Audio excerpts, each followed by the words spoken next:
आज महाविकास आघाडीने हा निर्णय घेतला की आजच्या दिवसासाठी आम्ही जी आमदारांची शपथ असते ती घेतलेली नाहीये, निषेध म्हणून. कारण एकंदर आपण पाहतोय राज्यात जे वातावरण असायला पाहिजे होतं, एखादं सरकार जेव्हा एवढ्या बहुमताने निवडून येतं तेव्हा वातावरण उत्साहाचं असतं, जल्लोष असतो, साजरं करत असतात सगळे. पण कुठेही जल्लोष दिसत नाही, कुठेही कोणी साजरं करत नाहीये. आणि मनात हाच प्रश्न पडतो जो आम्ही आधी पण विचारलेला होता की हे जे मॅन्डेट आहे हे जनतेने दिलेलं मॅन्डेट आहे की निवडणूक आयोगाने दिलेलं मॅन्डेट आहे, ईव्हीएमने दिलेलं मॅन्डेट आहे.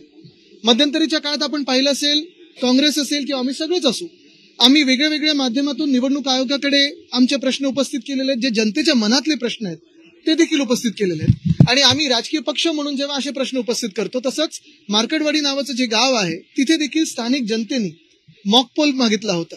मॉकपोलची पूर्ण तयारी झाली होती आणि हे सगळं निवडणुकीनंतर होतं. म्हणजे निकाल आले होते, तिकडे आपण पाहिलं असेल जिंकलेले जे उमेदवार आहेत, जे आमदार झालेले आहेत, त्यांनी देखील तिथे पाठिंबा दिला होता. कारण हा मॉकपोल जनतेच्या मनात देखील जो शंका आहेत ते उत्तर देणारं होतं.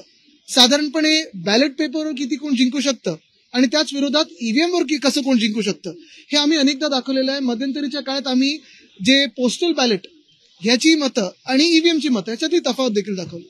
पण काल परवाकडे आपण पाहिलं की नुसतं कर्फ्यूच नाही त्या गावामध्ये, तर कर्फ्यूच्याही पुढे जाऊन काल रात्री मला वाटतं काही अटका देखील सुरू झालेल्या आहेत. 20 जणांना अटका झालेल्या आहेत. आणि लोकशाही ज्या माध्यमातून आम्ही जिंकून आलो, बघा आम्ही सगळे जो आज निषेध करत आहोत, आम्ही काही हरलेले आमदार नाही आहोत, हरलेले उमेदवार नाही आहोत. आम्ही जिंकून आलो तरी देखील आमच्या मनात जी शंका ईव्हीएम बद्दल आहे, जी निवडणूक आयोगाबद्दल आहे, ही आज व्यक्त करत आहोत. आणि म्हणून आज आम्ही निषेध म्हणून शपथ घेत नाही आहोत. जनतेचा मान राखून, जनतेच्या मनात जी शंका आहेत त्याचा मान राखून आम्ही आज शपथ घेत नाही आहोत. महत्वाची गोष्ट हीच ठरेल की लोकशाहीचा जो लॉंग मार्च आहे, लोकशाहीचा जो आपण पाहत असाल एक मोर्चा आम्ही हाती घेणार आहोत, इथपासून सुरुवात होते. कारण लोकशाही चिरडण्याचं काम आधी देखील होत होतं. आपण पाहिलं असेल 2014 पासून हळूहळू जे चाललेलं आहे, इन्स्टिट्यूशन्स मारण्याचं काम चालू आहे.